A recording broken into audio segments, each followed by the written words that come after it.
यहाँ पे नेक्स्ट हमारे पास में है स्किमिंग टैंक। हमने यहाँ तक कर लिया था, तो सॉरी स्किमिंग टैंक तक हमने कर लिया था। अब स्किमिंग टैंक के बाद में हमारे पास सेडिमेंटेशन है, सिक्स।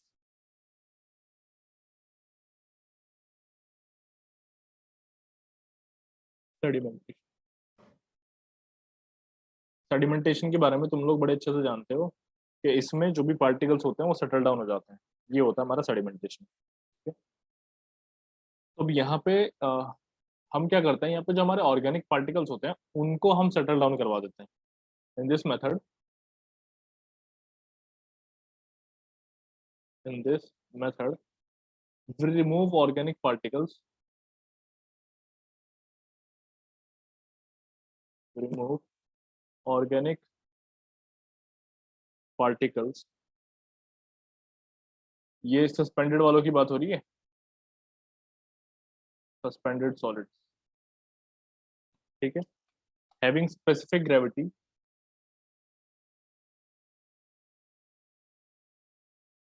हैविंग स्पेसिफिक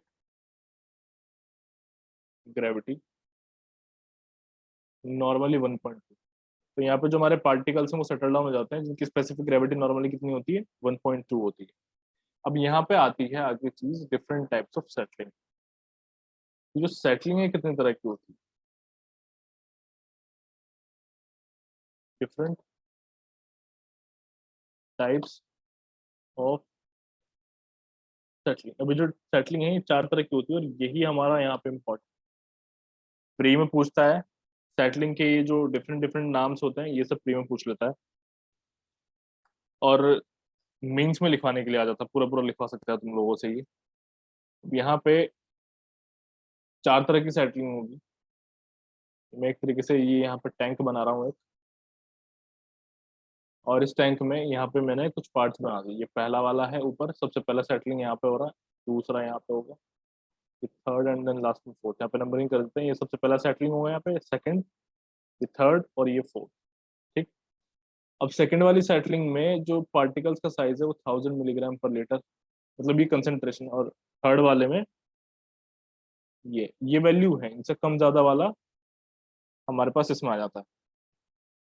ठीक है। अब देखो, सबसे पहला है हमारे पास यहाँ टाइप 1 सेटलिंग। टाइप 1, और इसको हम डिस्क्रीट सेटलिंग भी कहते हैं। डिस्क्रीट सेटलिंग भी इसको जो है बोला जाता है। देखो, डिस्क्रीट सेटलिंग में क्या है कि यहाँ पे जब ये डिस्क्रीट सेटलिंग हो रहा होता है तो जो शेप, साइज और मास होता है पार्टिकल्स का वो चेंज नहीं होता है। ठीक है।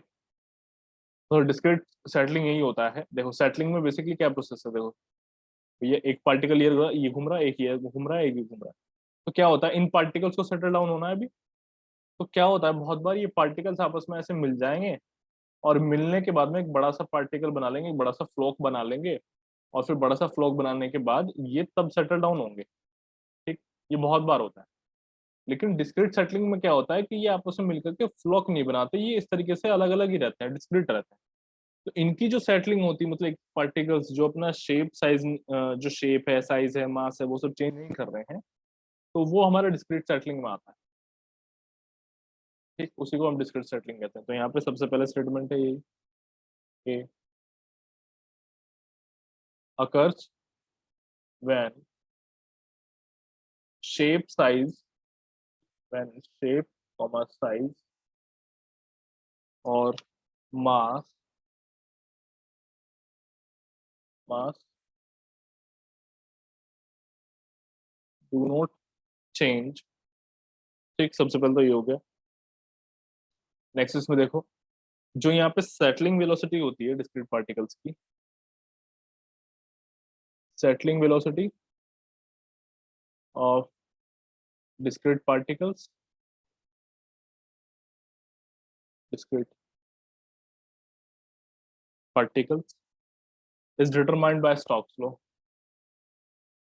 is determined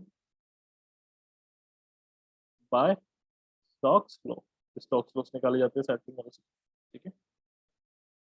तो ये हमारा इतना जो है टाइप 1 सेटलिंग। तभी देखो टाइप 2 सेटलिंग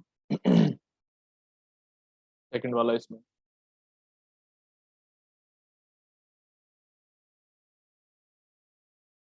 टाइप 2 इसमें, इसको हम कहते हैं फ्लोक्युलेंट सेटलिंग।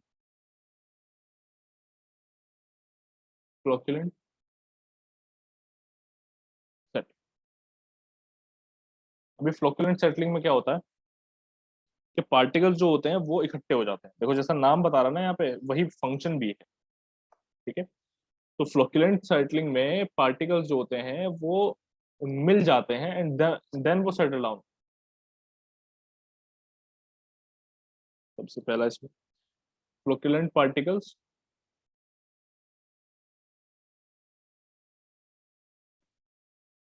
फ्लोक्युलेंट पार्टिकल्स एग्रीगेट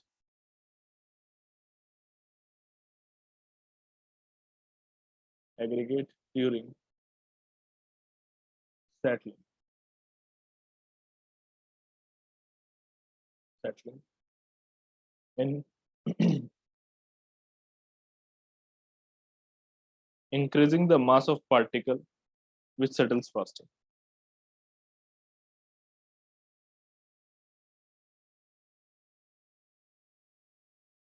Increasing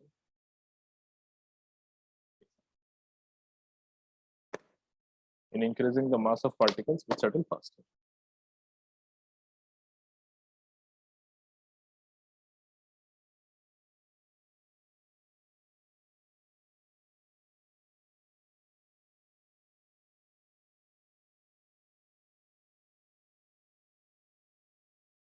तो यहाँ पे मैंने लिख दिया mass of the particle which settles faster. इसके बाद इसमें हमारे पास सेकंड पॉइंट आ जाता है। सेकंड पॉइंट है कि ये तभी होता है जब हमारा कंसेंट्रेशन जो है पार्टिकल्स का वो 1000 मिलीग्राम पर लीटर से कम है।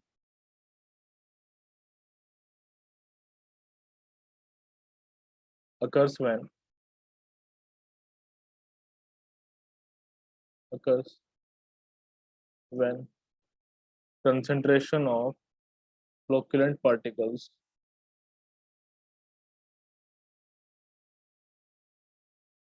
flocculent particles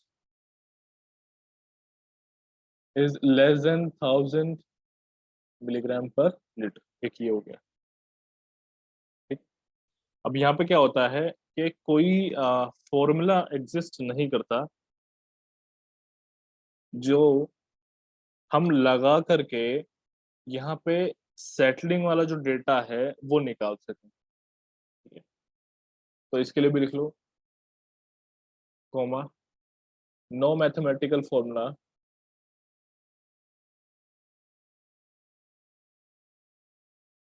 formula exist describe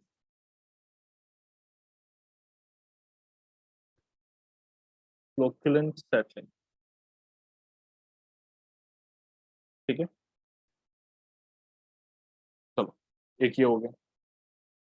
अच्छा इसमें क्या होता है, इसमें एक चीज और बताता हूँ तुम्हें। फ्लोक्युलेंट सेटलिंग के लिए कोई फॉर्मूला तो है नहीं, लेकिन जो डेटा है वो ऑब्टेन होता है, एक तरीका है उसको हम कैन कॉलम एनालिसिस कहते हैं। तो वो लिख लो, and data is obtained and data is obtained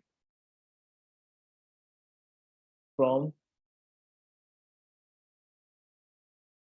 settling column analysis.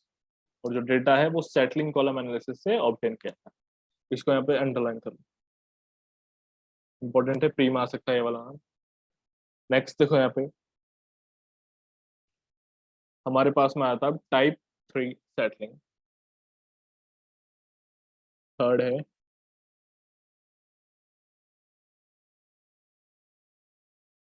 Type 3 settling.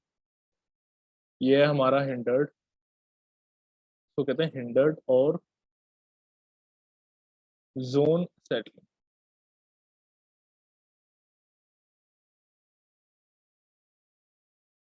ठीक है। नेक्स्ट ले लो इसी में। इसमें अब क्या आता है हमारे पास, when concentration greater than 1000 ml, सबसे पहले चीज तो ये है, when concentration greater than 1000 mg/L, ml मैंने बोल दिया था, मिलीग्राम पर लीटर। ठीक है। इसमें क्या होता है कि जो पार्टिकल्स हैं वो बहुत क्लोज होते हैं, बिकॉज कंसंट्रेशन बहुत ज्यादा हो गई ना, यानी कि पार्टिकल्स बहुत सारे होते हैं, इसका मतलब उनके बीच में जगह है वो बहुत कम। ठीक है। अभी देखो, the particles are close enough,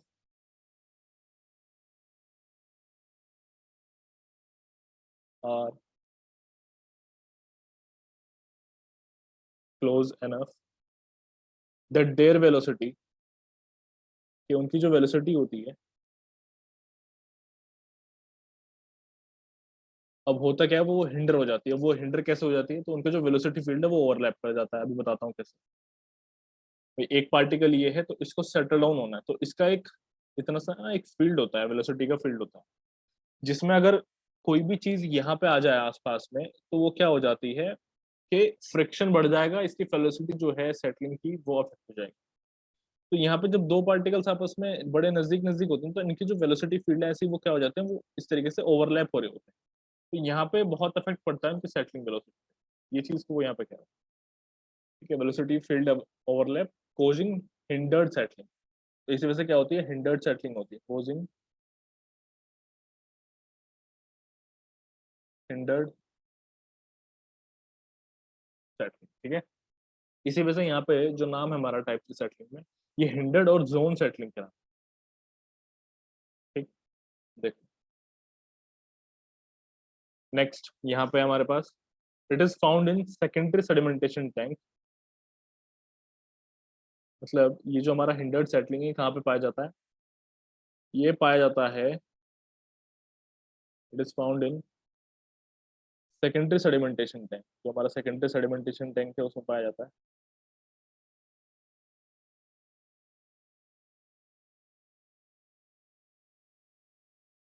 secondary sedimentation tank provided after ASP, जो कि एएसपी के बाद दिया था। Provided after ASP, secondary sedimentation tank जो हमारा है एएसपी के बाद जो दिया था उसमें पाया जाता है। अभी एएसपी क्या है, ये है activated sludge process. Activated sludge process ये चीज है। ठीक है। चलो, ये दो पॉइंट्स हमारे पास यहाँ पे हो गए। अच्छा, अब एक चीज यहाँ पे याद रखना, मोस्ट इंपॉर्टेंट है, मैं बता दे रहा हूँ, कि जो हमारा एक्टिवेटेड स्लज प्रोसेस, जैसे ये हो गया, अभी जो सेकेंडरी सेडिमेंटेशन टैंक है ये किस लिए डिजाइन होते हैं, ये बहुत आता है, तो इसलिए लिख लो, सेकेंडरी सेडिमेंटेशन टैंक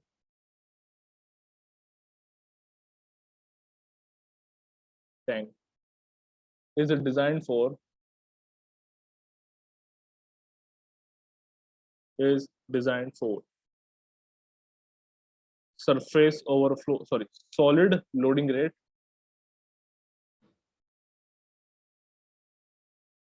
ये सॉलिड लोडिंग रेट के लिए डिजाइन होता है, इसको याद रखना, बहुत इंपॉर्टेंट है ये। और इसमें चेक भी होता है, एक इसको चेक भी करते हैं, and check for surface overflow rate,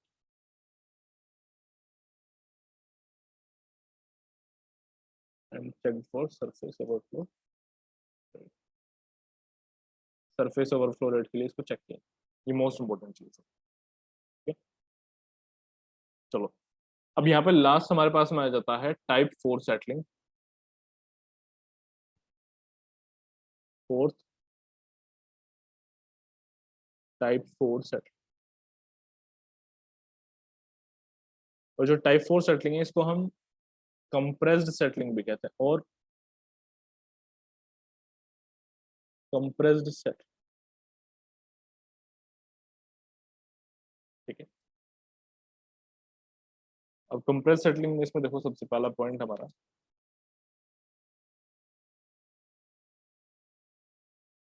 particle concentration जो होती है वो बहुत ज्यादा होती है। जैसे जैसे हम नीचे की तरफ बढ़ते जाएंगे पार्टिकल कंसेंट्रेशन बढ़ता जाएगा, particle concentration is very high, इसी वजह से इसको कंप्रेस सेटलिंग कहते हैं, is very high, and they are in physical contact, and they are in physical contact with each other,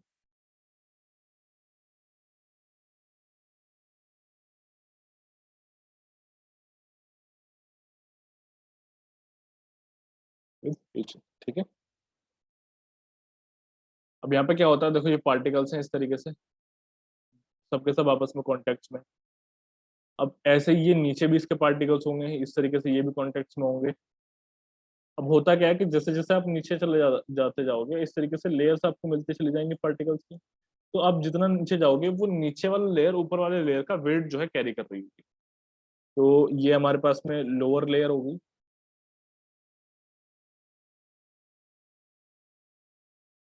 ये लोअर लेयर है, और ये अपर लेयर है, ठीक। तो इसी में ये वाला पॉइंट लिख लो कि lower layer supports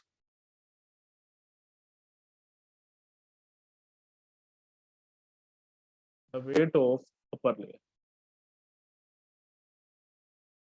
weight of upper layer, ठीक है, ये हो जाता है। अब यहाँ पे फर्दर जो सेटलिंग है वो तभी होती है जब हमारे पार्टिकल्स एक दूसरे को क्या करते हैं, कंप्रेस करना शुरू करते हैं, तभी यहाँ पे फर्दर सेटलिंग होती है, वरना सेकंड पॉइंट हमारे पास ये आ जाता है, इसीलिए इसका नाम है यहाँ पे compress settling.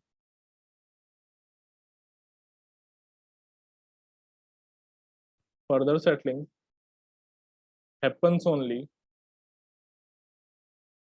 happens only when particle compress each other, when particle compress each other, ठीक है, ये हो जाता है। चलो,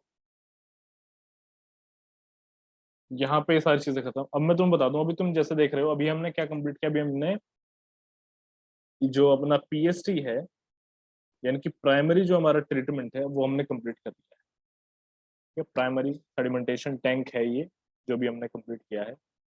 सबसे पहले तो यही आता है सेडिमेंटेशन टैंक, जो सबसे पहले आता है उसको हम कहते हैं पीएसटी, प्राइमरी सेडिमेंटेशन टैंक। तो इस प्राइमरी सेडिमेंटेशन टैंक में जो सबसे इंपॉर्टेंट चीजें हैं वो यहाँ पे देख लो, मैं लिख देता हूँ। एक तो ओवरफ्लो रेट और डिटेंशन टाइम जो होता है, ये इंपॉर्टेंट है इन पीएसटी। ओवरफ्लो रेट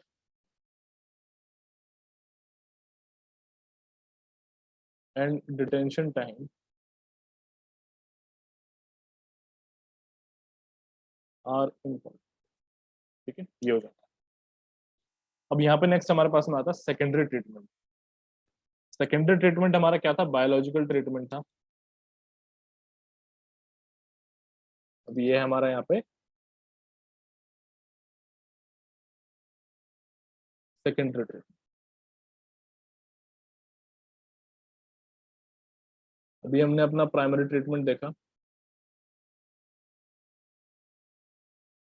ठीक। सेकेंडरी ट्रीटमेंट में हमारे पास में क्या होता है कि एरोबिक प्रोसेस भी होते हैं, एनारोबिक प्रोसेस भी होते हैं, ठीक। तो अभी इसको उसी तरीके से क्लासिफाई कर लेते हैं। ये सेकेंडरी ट्रीटमेंट जो है, इसको बायोलॉजिकल ट्रीटमेंट भी कहते हैं, यहाँ पे लिख लो, बायोलॉजिकल।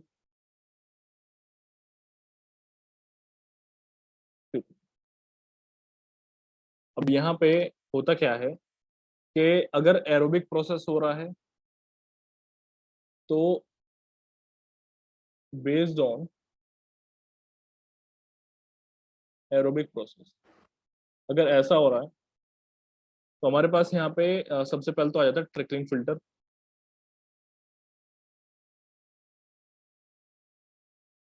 एक ट्रिकलिंग फिल्टर होता है, एक एएसपी होता है यानी कि एक्टिवेटेड स्लज प्रोसेस, भी जस्ट बताया था, एएसपी शॉर्ट फॉर्म में लिख देता हूँ मैं। फिर एक हमारे पास यहाँ पे होता है ऑक्सीडेशन पॉन्ड। अभी आएगा, ये सब चीजें हम आगे पढ़ेंगे डिटेल में, ऑक्सीडेशन बॉन्ड क्या होता है, एएसपी क्या होता है, ट्रिकलिंग फिल्टर क्या होता है। ऐसी एक हमारे पास में आता है यहाँ पे फोर्थ, उसको हम आरबीसी कहते हैं शॉर्ट फॉर्म में, वो होता है rotating biological contractor, short form में उसको बोला जाता है आरबीसी। ये होता है rotating biological contractor, rotating biological contractor, ये होगा। अब यहाँ पे देख लो, अभी तो ये हुआ है एरोबिक प्रोसेस वाला। अभी अगर मैं एनारोबिक की बात करूँ, based on anaerobic process, based on anaerobic, इसमें हमारे पास में क्या होता है, सबसे पहला आ जाता है सेप्टिक टैंक।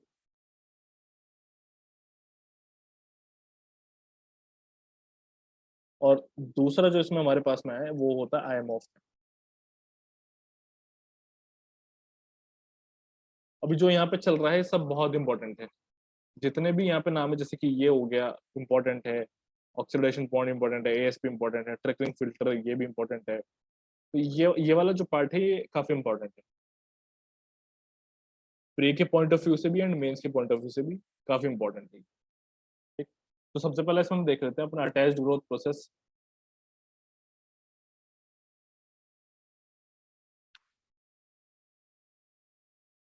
एक अटैच्ड ग्रोथ प्रोसेस होता है, एक हमारे पास में होता है सस्पेंडेड ग्रोथ प्रोसेस। इस नाम को पहले समझ लो, क्योंकि ये नाम हमारे आगे काम में आएंगे। एक अटैच्ड ग्रोथ प्रोसेस है, एक हमारा है यहाँ पे suspended growth process.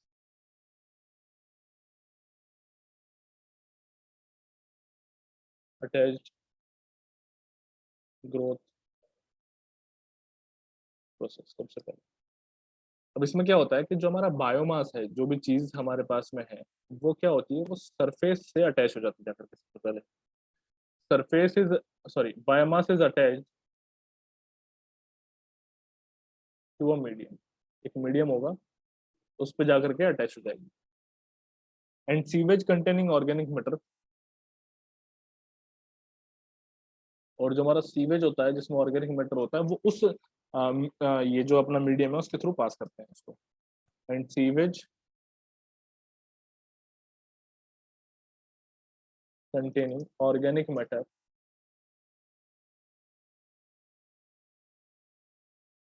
is passed through the medium।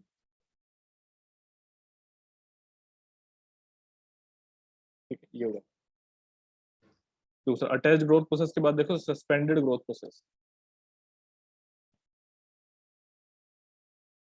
जैसा नाम है उसी तरीके से यहाँ पे फंक्शनिंग भी है। अटैच्ड में अटैच्ड होता है, सस्पेंडेड में क्या होता है, सस्पेंड करके रखा था, फ्रीली रखा था उसको। Biomass is in suspension, is in suspension in the liquid containing organic matter,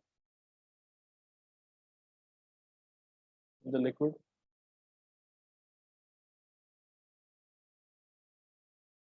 containing organic matter। ठीक है, ये चीज है। ठीक, अभी जो बायोमास है ये इसमें क्या है, अब देख लो। ऑर्गेनिक मैटर हो क्या रहा है, बेसिकली ऑर्गेनिक मैटर हमारा खाना है, किसके लिए, बैक्टीरिया के लिए। ठीक, ऑर्गेनिक मैटर जो है वो क्या है, खाना है हमारे बैक्टीरिया के लिए। और जो बायोमास यहाँ पे हम ले रहे हैं बार बार, वो बायोमास हमारा क्या है, वो ही बैक्टीरिया है। देखो, ये हमारा बायोमास जो है यहाँ पे, ये बैक्टीरिया है।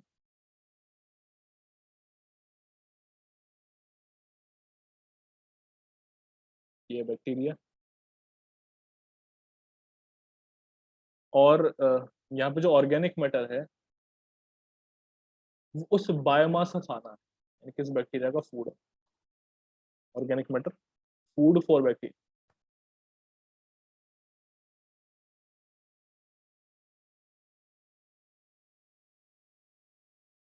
लो, ये हो जाता है। तो अब तुम लोगों को याद रहेगा कि अगर कहीं पे बायोमास लिखा है तो उसको क्या मतलब है, और ऑर्गेनिक मैटर का फंक्शनिंग क्या है, वो सब तुम लोगों को याद रहेगा। ठीक है, अभी हमारे पास में आता है यहाँ पे ट्रिकलिंग फिल्टर।